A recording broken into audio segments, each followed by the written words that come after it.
Je crois que sur mon casier judiciaire, il y a 14 condamnations pour vol. C'est vous dire que j'étais en effet un mauvais voleur, puisque je faisais toujours prendre. J'étais en prison, j'étais enfermé. Je vous ai dit hier que le procès de la relégation m'avait été fait. Je ne devais plus sortir de prison. Donc j'étais persuadé que personne ne lirait mon livre. Donc je pouvais dire ce que je voulais, puisqu'il n'y aurait pas de lecteur. Mais je trouve qu'il y a eu des lecteurs. Jean Genet, one of the most influential writers of the 20th century, spent the greater part of his early life in prison, in poverty, or on the wrong side of the law. In his novels and his film, Chant d'Amour, a world of thieves, down-and-outs, pimps and prostitutes, and above all, homosexual love, is described with a startling directness and lyricism.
Genet's appearance on the literary scene after half a life seemingly devoted to crime led Jean-Paul Sartre to dub him Saint Genet, actor and martyr, and to consecrate a 700-page book to him.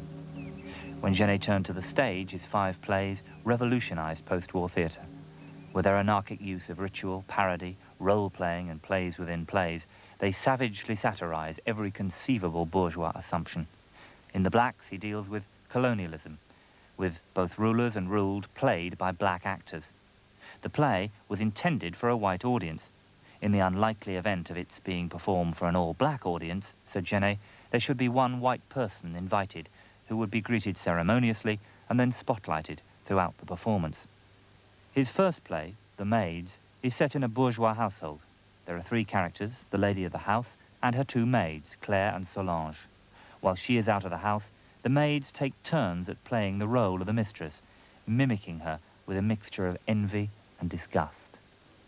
But look at these petals opening for my glory. Am I not an improvement on your plaster virgin? Please. And there, the famous skylight through which a half-naked milkman jumps into your bed. Madame's mind must be wandering, madame. Your hands, it's your hands that are wandering. How often must I whisper, your hands smell of the sink? That's your fault. What? I'm arranging your fall, the fall of your gown. Keep your mean old paws off me! Ow! The Balcony is set in a brothel symbolic of the state. A judge, a bishop and a general, in reality anonymous brothel clients, pursue their sexual fetishes, while outside a revolution is imminent. Don't break anything. We need that. Put it away, dear. I've been told that this house is going to be besieged. There's blood everywhere. I told them to be quiet. The Lord be with you and with thy spirit.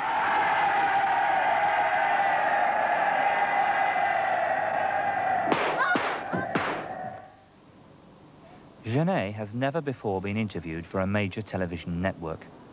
When he agreed to do so for Arena, he did not want it to be on his home territory, preferring instead to come to the house of one of the members of the crew in South London. The interview took place in 2 sessions on 2 successive days. At the outset, Genet was courteous but guarded. Monsieur Genet, vous êtes né en 1910, c'est vrai? Oui.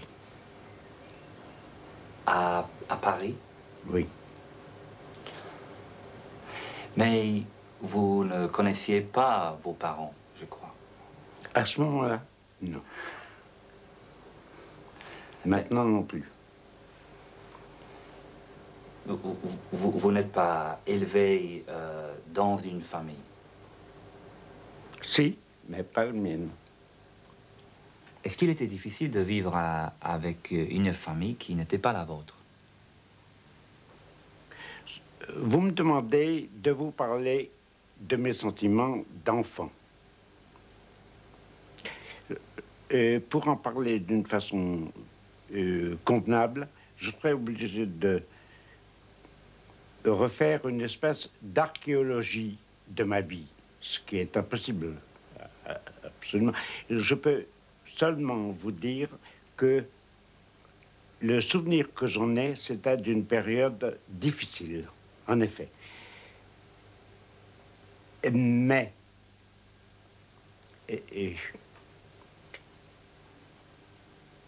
échappant à la famille, j'échappais aux sentiments de la famille, mais aux sentiments que j'aurais pu avoir pour la famille, mais aux sentiments que la famille aurait pu avoir pour moi. Je suis donc tout à fait, et j'étais très jeune, tout à fait détaché de tous sentiments familiaux. Et c'est une des vertus de l'assistance publique française qui, justement, élève assez bien les gosses et les empêche de s'attacher à une famille. Ce qui, à mon avis, la famille, je veux dire, c'est probablement la première cellule la plus criminelle.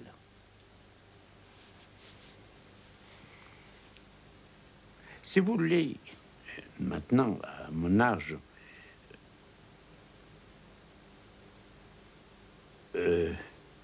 l'enfant que j'étais, je le vois. Mais je le vois au milieu d'autres enfants qui étaient des gamins, comme moi. Et toutes leurs batailles, toutes leurs humiliations ou tout leur courage, ça me paraît un peu dérisoire, un peu lointain et tout de même pas calme. The Morvan is a poor agricultural area, approximately in the middle of France. Having been born illegitimate and in poor circumstances in Paris, Genet was consigned to the care of the French public assistance system. It had become a tradition that it was to the Morvan that such children should be sent. Although many were well cared for by the peasant families in which they grew up, this was a strictly money-making proposition for the Morvanais, and the foster children, in their special public assistance uniforms, were in no doubt of their subordinate status. Genet was fascinated by crime from a very early age. Sartre tells the story of his being denounced as a thief in the village square when he was still a young child. At 15, he was sent to the reformatory of Mettray, one of the severest in France. Je voulais en effet avant, mais on ne m'a pas mis en prison, on ne m'a pas mis à Mettray pour vol, on m'a mis à Mettray parce que j'ai pris le train sans billet.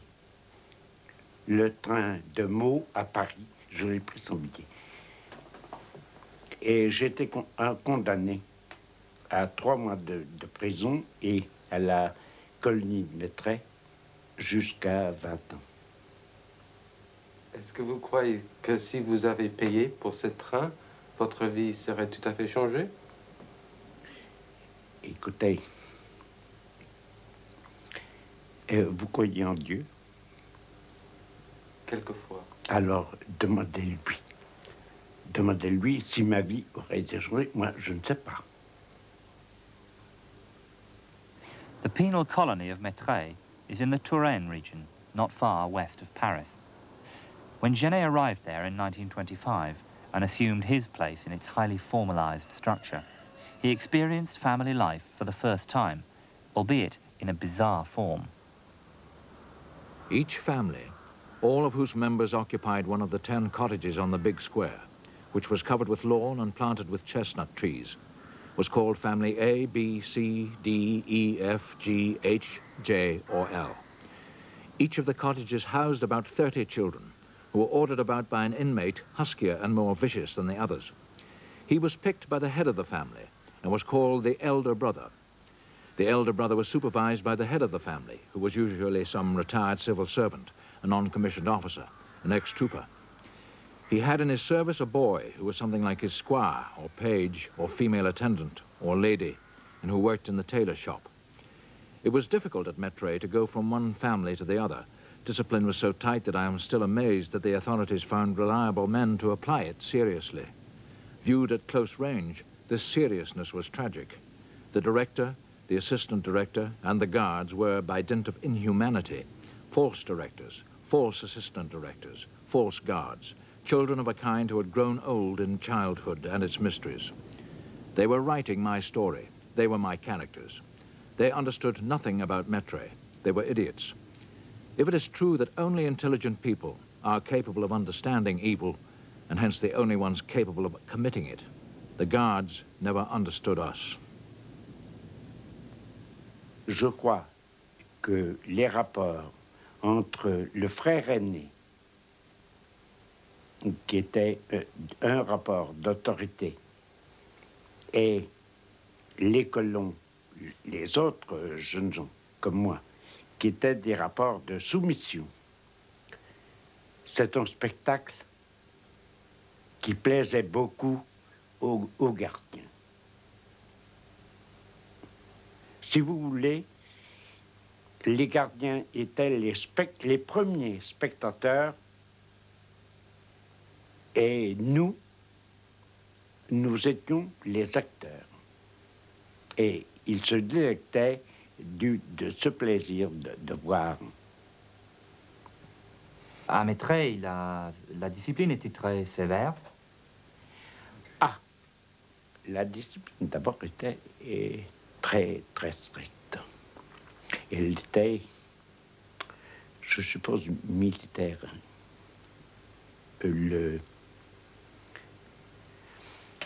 Est-ce que Mettray vous intéresse? Parce que, vous voyez,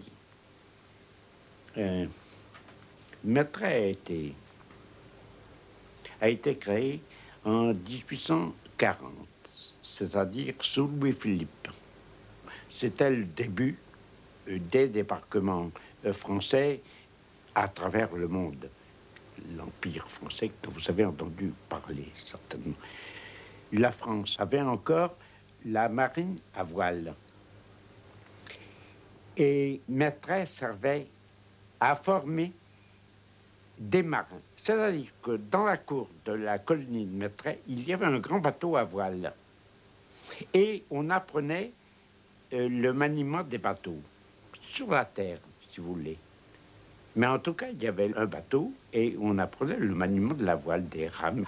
Donc, la discipline n'était même pas la discipline militaire. Elle était la discipline des matelots. Par exemple, on couchait dans des hamacs. Tous les gens de mon âge, en fait, tous les punis, couchaient dans des hamacs, exactement comme des marins. L'argot, le langage utilisé entre nous, c'était un langage issu de la marine. C'était l'argot de la marine. Vous avez écrit sur le sujet de la mort dans cette colonie. Pour vous, la mort a commencé avec un garçon ou... Vous avez dit l'amour. J'ai entendu la mort. Death or love? Ah, l'amour, l'amour. Je ne vais pas parler de la mort. L'amour. Oui. Oui. Qu'est-ce que... Est-ce que pour vous, Oui. l'amour a commencé pas avec la famille, mais avec un garçon, je crois? Non, pas avec un garçon, avec 200. Qu'est-ce que vous racontez? Comme si... Avec 200? Ah ouais. L'un après l'autre. Mais il n'y avait pas un favori, un spécial, parce que...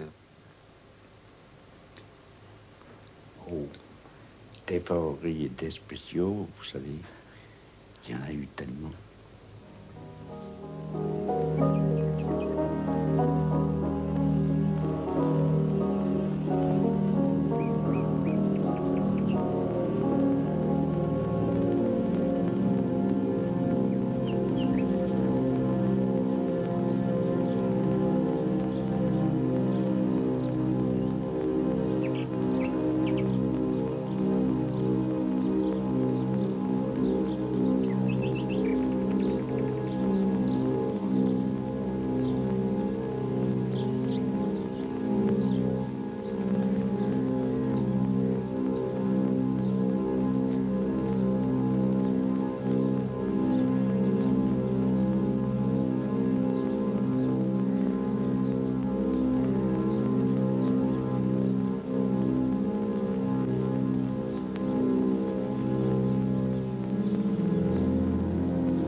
Vous avez fait un politique d'être homosexuel? Mais est-ce qu'il y a une politique homosexuelle? Et comment voulez-vous qu'un enfant... admettons que j'ai connu les premières attirances sexuelles vers l'âge de 13 ou 14 ans. Comment voulez-vous qu'à l'âge de 13 ou 14 ans, j'ai décidé de faire de l'homosexualité une raison politique? Oui, je comprends ça. Mais maintenant, dans notre époque, maintenant, c'est une issue politique parce que pour vous, vous étiez un des premiers qui a parlé de cette chose sans... Oh, qu'est-ce que vous racontez? Qu'est-ce que vous racontez? Écoutez, vous avez Oscar Wilde. Si on pense uniquement l'Angleterre, vous avez Oscar Wilde, Shakespeare, Byron et combien d'autres? Oh, mais vous en étiez fier, vous en étiez... De Byron et de... Ah oui. d'Oscar Wilde. Ah oui. Je m'étais fier de Byron. C'est vrai. After a brief period in the French colonial army, a common escape route for reformatory inmates, Genet began the outcast life described in A Thief's Journal, moving from town to town and country to country, always in poverty, always on the edges of crime. Les Français me refusaient, puisqu'ils me mettaient en prison, et à la fois, je ne demandais que ça, être chassé de la France et échapper, en effet, à l'atmosphère pesante française et connaître tout de même un monde différent. Il n'y avait pas beaucoup de passeports, mais on vous donnait, quand vous sortiez du service militaire, on vous donnait un livret militaire qui avait à peu près le format du passeport. Et j'avais ajouté une photographie. Et quand je présentais le passeport à des douaniers, dès qu'on avait déjà mis 2 ou 3 tampons, le livret était bon. C'est ça. Genet's freedom to wander was limited by regular and increasing spells in prison for theft. The criminal world had become both a passion and a way of life. Est-ce que vous avez commencé à voler parce que vous aviez faim ou quoi? Si vous voulez, il y avait les deux choses mêlées, hein, puisque vous aimez ce mot mêlé, vous. Il y avait d'une part la faim réelle, c'est-à-dire l'estomac qui réclame la nourriture, et puis le jeu. C'est amusant de voler, beaucoup plus amusant même que de répondre aux questions que pose la BBC. Mais c'était pas drôle quand les flics vous attrapaient, n'est-ce pas? Quand les flics m'attrapaient, évidemment, c'était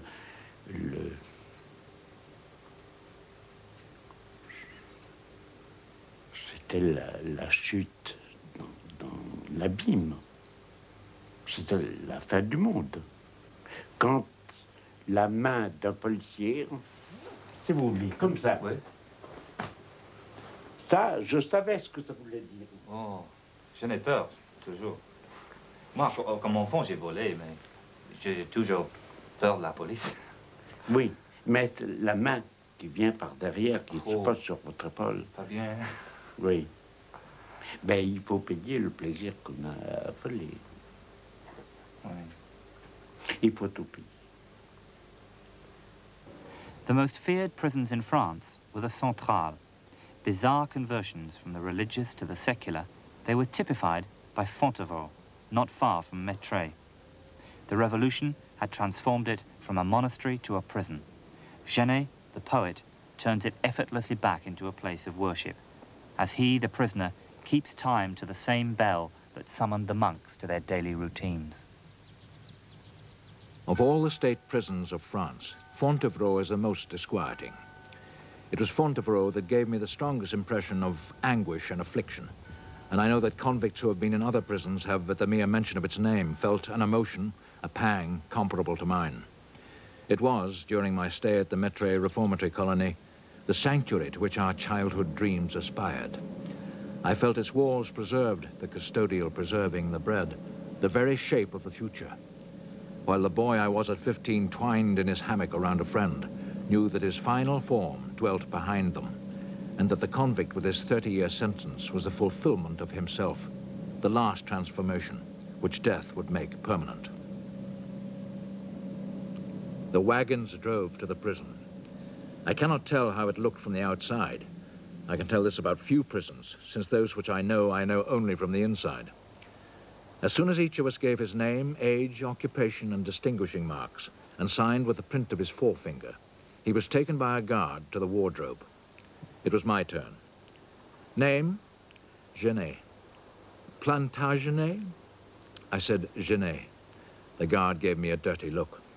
Perhaps he despised me for not knowing that the Plantagenets were buried in Fontevraud, that their coat of arms, leopards and the Maltese cross, were still on the stained glass windows of the chapel. The prison lived like a cathedral at midnight on Christmas Eve. We were carrying on the tradition of the monks who went about their business at night in silence. We belonged to the Middle Ages. A door was open at the left. I entered the wardrobe. When I took off my clothes, I felt that the brown homespun prison outfit was a robe of innocence which I was putting on in order to live near, in fact, under the very roof of the murderer. Trembling like a thief, I lived for days on end in the state of wonder which none of the lowliest daily preoccupations was able to destroy. After assigning me to a dormitory, number 5, they assigned me to the workshop, where camouflage nets were being made for the German army, which was then occupying France.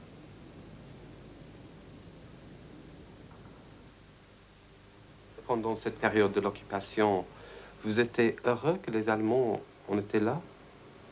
Ravi. Ravi. Je détestais tellement, et encore maintenant, tellement la France, que j'étais ravi que l'armée française soit battue.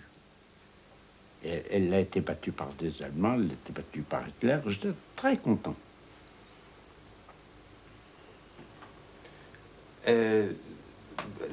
c'était toujours comme ça? Quand vous n'êtes pas du tout fier d'être français, ou même d'écrire en français?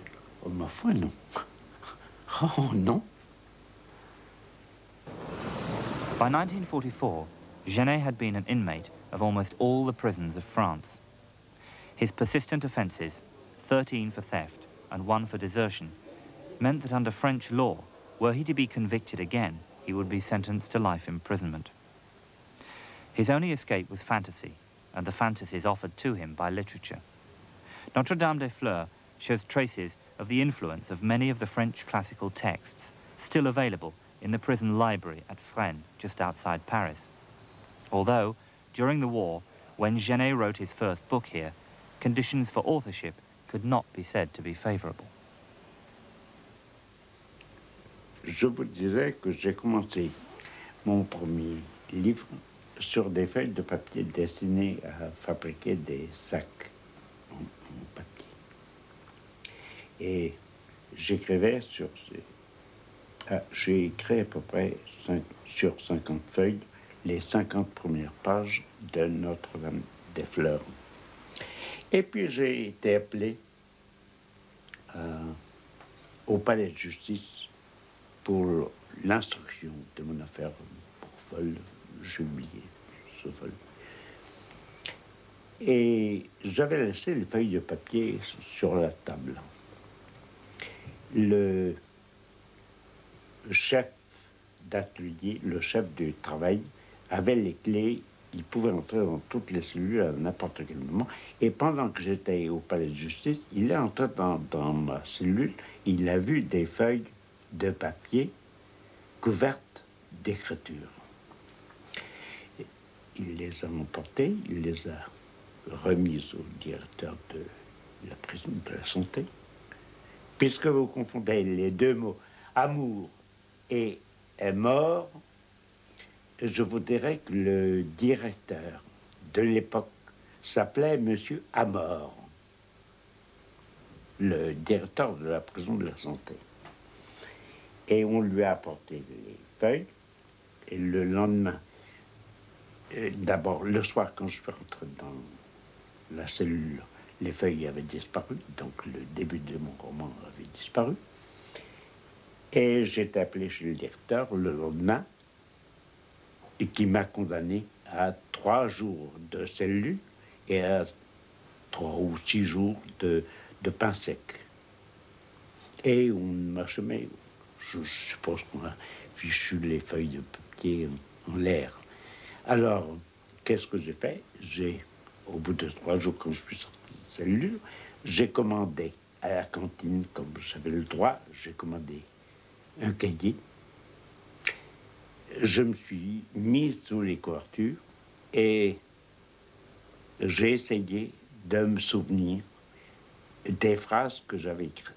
Et j'ai recommencé ce que j'ai fait. To the group of intellectuals, most importantly Jean Cocteau, who read the manuscript of Notre-Dame des Fleurs, it was a literary debut as brilliant as Rimbaud or Baudelaire. Cocteau's lawyer secured for Genet a state pardon, and the book, published anonymously, became an underground classic. Notre-Dame, like Carrel, has a plot of sorts, but the central character in it is Genet himself, alone in his cell, allowing his characters to terrify or excite him. The sweet prison cell. After the foul monstrousness of my arrest, of my various arrests, each of which is always the first, which appeared to me in all its irremediable aspects in an inner vision of blazing and fatal speed and brilliance, the moment my hands were imprisoned in the steel handcuffs, gleaming as a jewel or a theorem, the prison cell, which I now love as one loves a vice, consoles me by its being for my own being. And here he is, a young, fiercely virgin convict. He puts his cheek to the wall. With a kiss, he licks the vertical surface, and the greedy plaster sucks in his saliva. Then a shower of kisses. All his movements outline an invisible horseman who embraces him and whom the inhuman wall confines. At length, bored to tears, overtaxed with love, the page draws, had drawn, dear ladies, a whirligig of, yes, yes, my beauties, dreams so you can fly there. I refuse to tell you what, but they were winged and puffy and big, sober as cherubs, splendid cocks made of barley sugar. Ladies, around some of them that were more upright and solid than the others were twined clematis and convolvulus and nasturtium and winding little pimps too. Oh, those columns. The cell was flying at top speed. It drove me simply mad, mad, mad.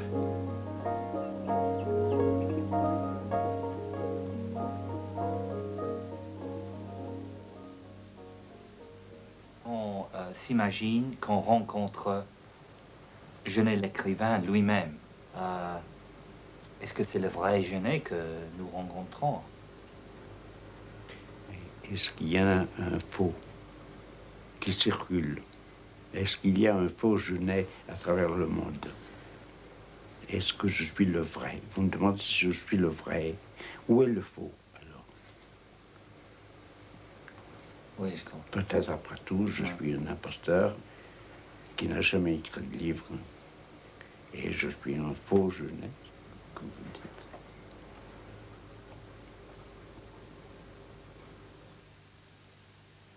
Two criminal records photographs have turned up. In one of them, I am 16 or 17 years old, wearing under a jacket of the Assistance Publique a torn sweater. My face is an oval, very pure. My nose is smashed, flattened by a punch in some forgotten fight. My hair is thick and unruly. The look on my face is blasé, sad and warm, very serious. Seeing myself at that age, I expressed my feeling aloud. Poor little fellow, you suffered. In the second photo, I'm 30 years old. My face is hardened, the jaws are accentuated, the mouth is bitter and mean. I look like a hoodlum, in spite of my eyes, which have remained gentle. Their gentleness is almost indiscernible because of the fixity of gaze imposed upon me by the official photographer. By means of these two pictures, I can see the violence that animated me at the time, from the age of 16 to 30. Abandoned by my family, I already felt it was natural to aggravate this condition by a preference for boys, and this preference by theft, and theft by crime. I rejected a world that had rejected me. Est-ce que vous avez senti toujours à part?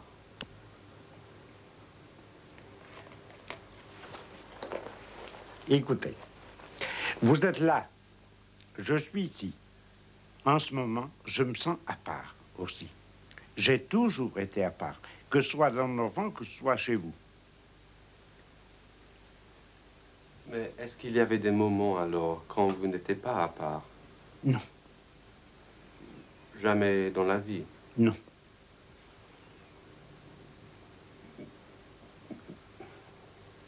Même pas avec, je sais pas, quand vous étiez avec quelqu'un, un amour comme ça, vous croyez que l'homme est toujours seul?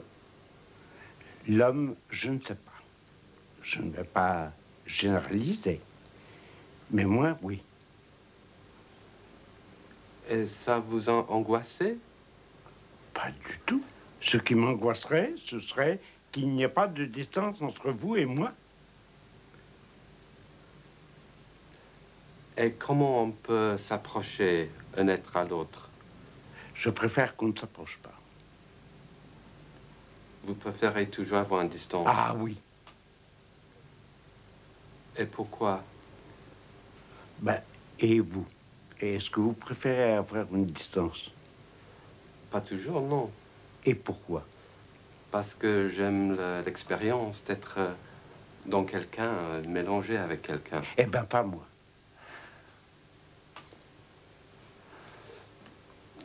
Et c'est pour ça que vous aimez tellement... C'est un peu le jeu que vous jouez aussi dans les spectacles, par exemple.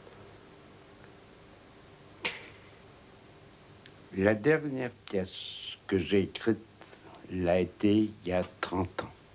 Vous me parlez d'une chose que j'ai complètement gommée de mon souvenir. le théâtre. In the late 40s, the actor and impresario Louis Jouvet suggested that Genet try his hand at the theatre. The Maids was his first play to be performed. In it, he turns his attentions to the world of the haute bourgeoisie. In this scene, the real mistress of the house contemplates with ill-concealed relish the imminent imprisonment of her husband. Madame's hand is frozen. Oh, I've been freezing all night, but how can I complain?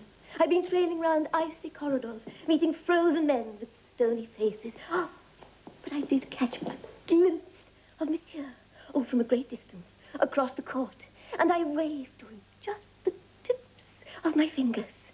I have just left the wife of a magistrate. Claire is preparing Madame's tea. She's taking her time. Oh, forgive me. I'm so ashamed, clamoring for tea, when Monsieur has no tea, no food, no friends. People don't realize what prisons are like. They lack imagination. I have too much and suffer. Oh, you are so lucky, you and Claire, to have each other. The modesty of your situation spares you so many disappointments. They will soon know Monsieur is innocent. That he is. He is. But innocent or guilty, I would never desert him. Never. This idiotic story has made me realize how attached I am to him. What was meant to separate us has brought us closer than ever. Of course, Monsieur is innocent. But if he were a thief, I would become his accomplice. Oh, it would be bliss to carry his cross from station to station, from prison to prison, from Devil's Island to Siberia. On foot, if necessary. C'était difficile parce que j'avais été pratiquement jamais au théâtre. J'avais vu quelques pièces, mais très peu. Très peu. Et des pièces d'Alexandre Dumas. C'est ce que je vous ai expliqué hier, je crois. Ma démarche, par rapport à la société, ma démarche est oblique. Elle n'est pas directe. Elle n'est pas non plus parallèle, puisqu'elle le traverse, elle traverse le monde, elle le voit. Elle est oblique. Je l'ai vu en diagonale, le monde. Et je le vois encore en diagonale, plus directement peut-être, maintenant qu'il y a 20, 25 ou 30 ans. Mais enfin, le théâtre, c'est justement, en tout cas le théâtre que je préfère, c'est justement ce théâtre qui saisit la société en diagonale. Si vous voulez, dans le sens, ça m'intéresse de faire un travail aussi bon que possible. Le caméraman me demande de me placer d'une certaine façon. Bien sûr, dans ce sens-là, j'ai été intéressé par le travail, mais je ne voyais pas est-ce que c'était un travail neuf, ce théâtre. Je ne sais pas. Je ne sais pas, c'est pas à moi de le dire, mais en tout cas, ça m'amuse. C'est un théâtre qui, s'il n'était pas neuf, était certainement maladroit. Étant maladroit, il gagnait peut-être quelque chose de nouveau, parce qu'il était maladroit. In the balcony, the deliberate crudeness of the action gives rise to some of Genet's sharpest and most intricate satire. Here, a judge deals out justice to a thief. You're my two perfect compliments. Ah, what a fine trio we make. My being a judge is an emanation of your being a thief. You need only refuse for me to cease to be, to vanish, evaporate, burst. Oh, but you won't refuse, will you? I beg of you, look, I beseech you. Oh, yes. You're quite right, you rascal, to make me crawl after my judge.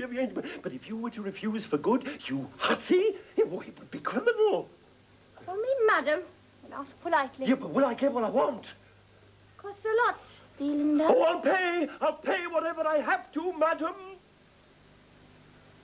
But if I no longer had to divide the good from the evil, what use would I be, I ask you? Crawl! And hurry up about it. I've got to go and get dressed. Oh, madam, please, I beg of you, I'm willing to lick your feet, but tell me you're the thief. Not yet. Lick it first.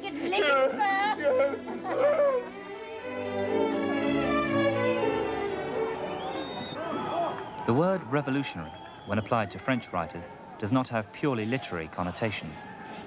In the 60s, the dispute over the sovereignty of Algeria brought serious civil violence onto the Paris streets. At the height of the crisis, Genet wrote The Screams, an almost unplayable epic, with a cast of 98 characters. It touched the nerve of French colonial guilt at its most sensitive spot.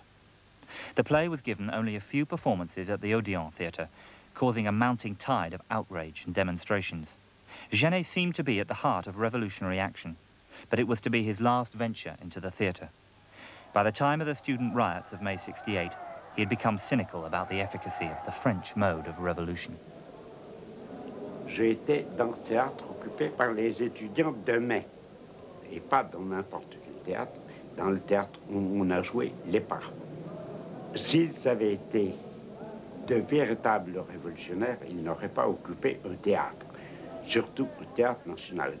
Ils auraient occupé le palais de justice, les prisons, la radio et tout ça. Enfin, ils auraient agi un révolutionnaire, comme Lénine l'a fait. Ils n'ont pas fait. C'était le capitalisme en soi qui était en danger. Qu'est-ce qui se passait donc? Le théâtre est comme ça, n'est-ce pas? Plus ou moins rond, c'est le théâtre à l'italienne. Sur la scène, il y avait des jeunes gens avec des pancartes et des discours.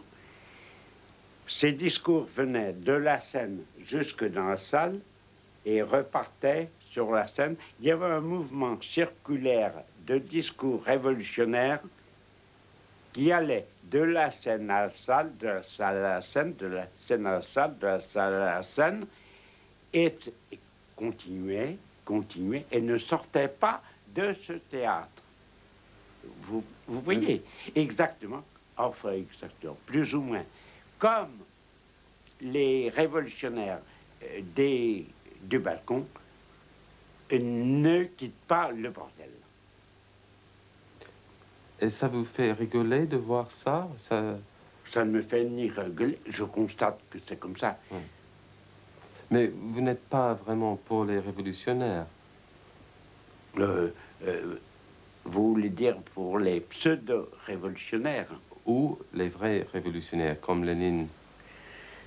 Je serais plutôt du côté de Lénine, si.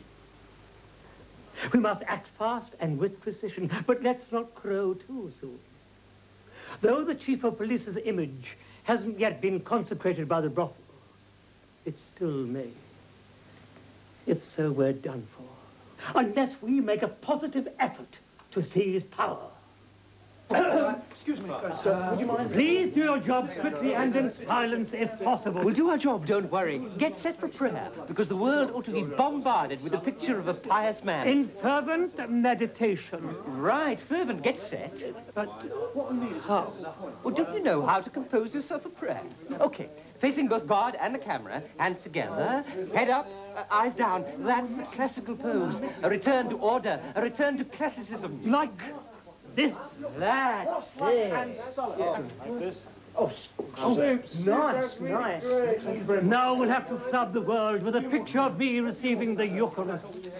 Unfortunately, we don't have a host on hand. I'll leave it to us, Monsignor. My lord, lend me a hand a minute. I want just your hand to show above Monsignor's tongue. More, okay. Stick out your tongue. More, okay. Damn it, what can we use? Perfect. May I? Oh, lovely.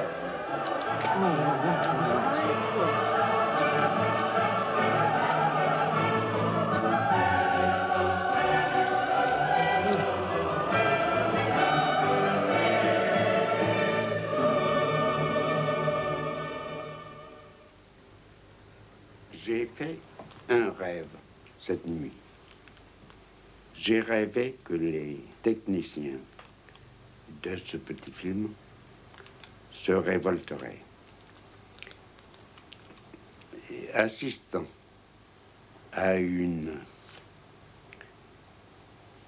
prise de vue, à la préparation d'un film, ils n'ont jamais droit à la parole. Comment ça se fait? Et je pensais qu'ils seraient assez culottés, parce qu'on parlait hier de culottés, pour me chasser de la place et prendre ma place. Et néanmoins, ils ne bougent pas. Comment... Vous pouvez leur demander comment ils expliquent ça? Oui, comment ils... Ils expliquent ça. Pourquoi ils ne viennent pas me chasser, vous chasser aussi, puis venir dire, c'est tellement bête ce que vous dites, que je n'ai pas du tout envie de continuer ce travail. Demandez-leur. Oui, bien sûr. Parce qu'il ne parle pas le français. Oui, oui. What Jean is saying is he doesn't understand why you don't get up. He had a dream last night, and you took over the film, and you sat in his place. And he thinks that he's very surprised that you don't do that now. Le preneur de son aussi. Yes, and that's Duncan as well. You're getting this, Duncan. So, do you have anything to say to that? No, not at the moment.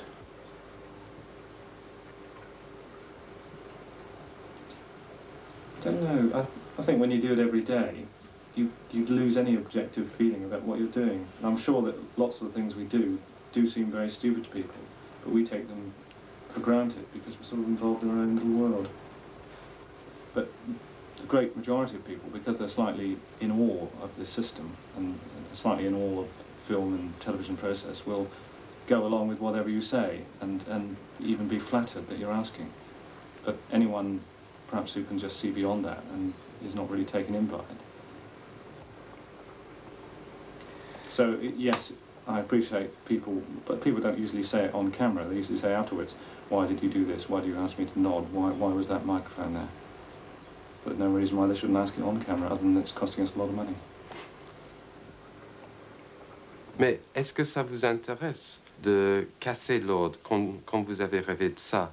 D'une façon, vous avez envie de casser l'ordre qui existait dans cette petite salle?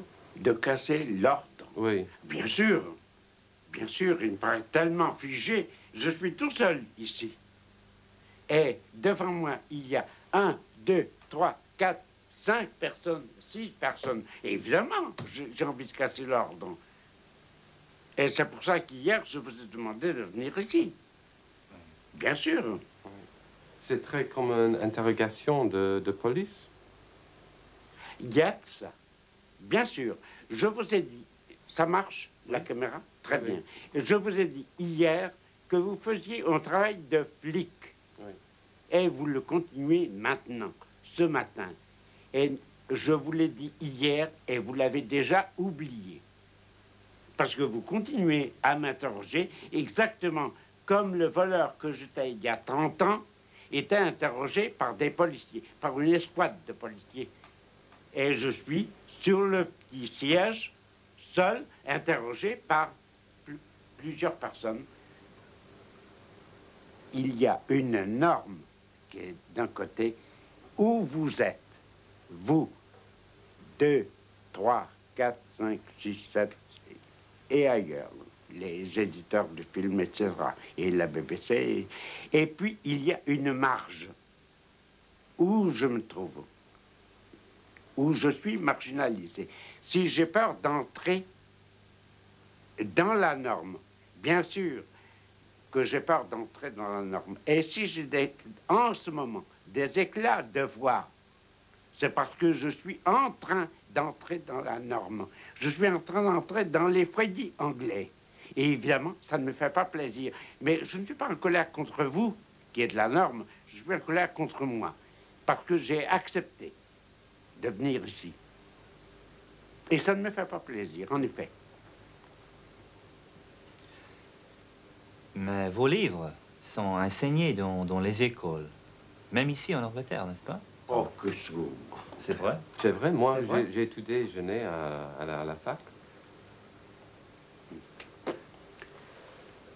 Ça vous plaît? À la fois un sentiment de vanité perce et à la fois c'est du plaisant. Bien sûr. Il y a ce double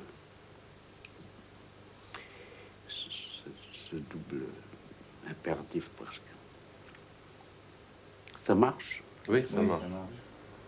Bon, posez-moi des questions puisque le système veut que je sois celui qu'on interroge.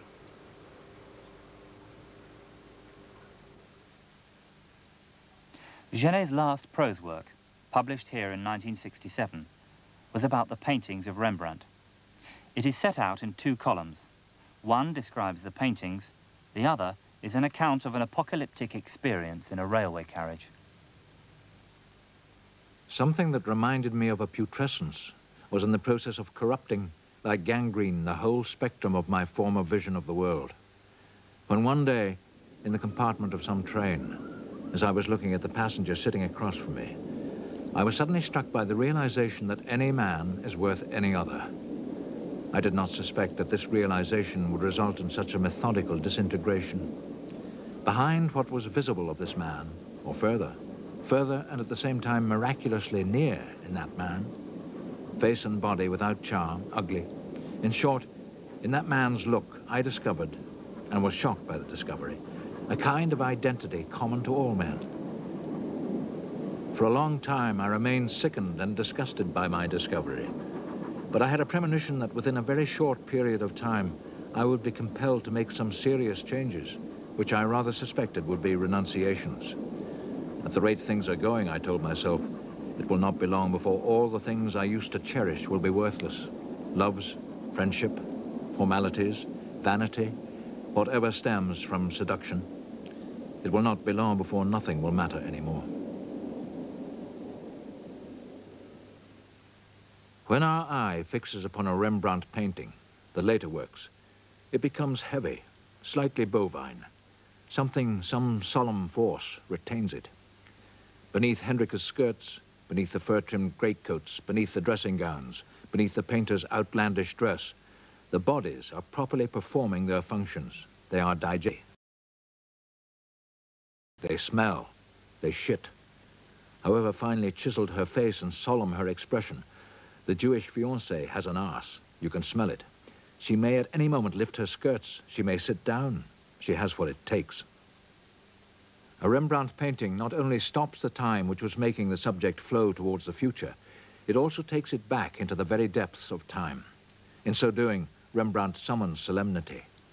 I don't know whether he cried, this Dutchman, but in the vicinity of his 42nd year, he underwent a baptism by fire. At 20, the strapping young fella seems like a pretty tough customer, spending a fair share of his time in front of the mirror.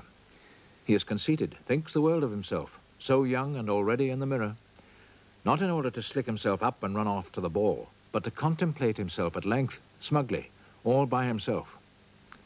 After he lost all he held most dear, his mother and his wife, it was as though this strapping fellow was bent on his own self-destruction, without regard for the people of Amsterdam, to vanish socially. So it goes without saying that this fleshy mass will constantly increase from one painting to the next, until the very last, whither it arrives definitive, but not emptied of all substance. To wish to be nothing is an expression one often hears. It's a Christian thought. Ought we to understand by it that man tries to lose, to allow to dissolve, what in one way or another distinguishes him in a commonplace manner, what gives him his opacity, so that on the day of his death he can appear before God wholly transparent, not even iridescent? I don't know, and I couldn't care less. It was necessary for Rembrandt to recognize himself for what he was and to accept himself as a flesh and blood person. What am I saying, flesh and blood? A person of meat, cheap meat, of blood, sweat, tears, shit, of intelligence and tenderness, and of other things too, ad infinitum, none of which cancelled out the others. And it goes without saying that all of Rembrandt's work is only meaningful, at least to me, if I know that what I have just written is false. Vous n'habitez pas à la France maintenant. Vous habitez... Non, le Maroc.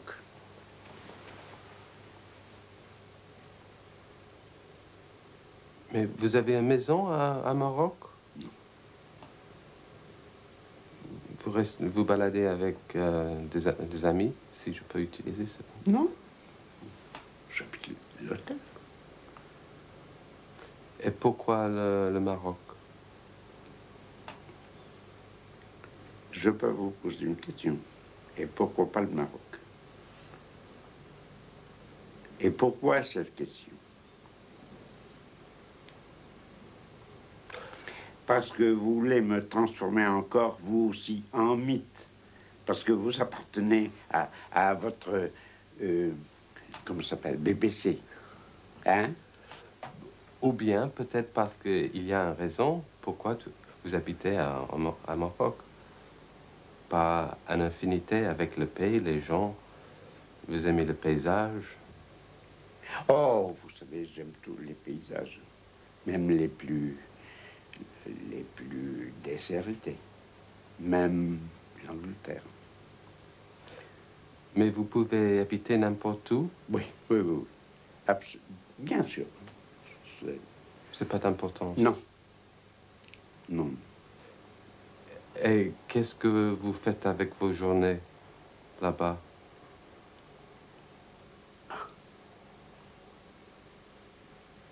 Oui.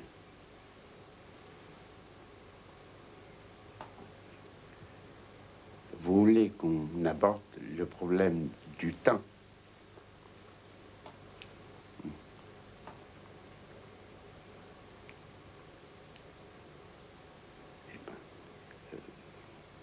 Je répondrai comme saint Augustin à propos du temps.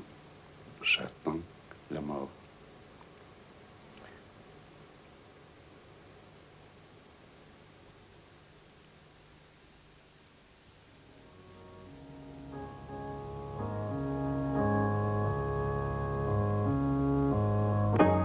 Next week's final episode of Writers features the work of Alice Walker, Pulitzer Prize-winning novelist, short story writer and poet, whose best-known work is The Colour Purple. That's next Monday at 9:55, 9:25 Adelaide.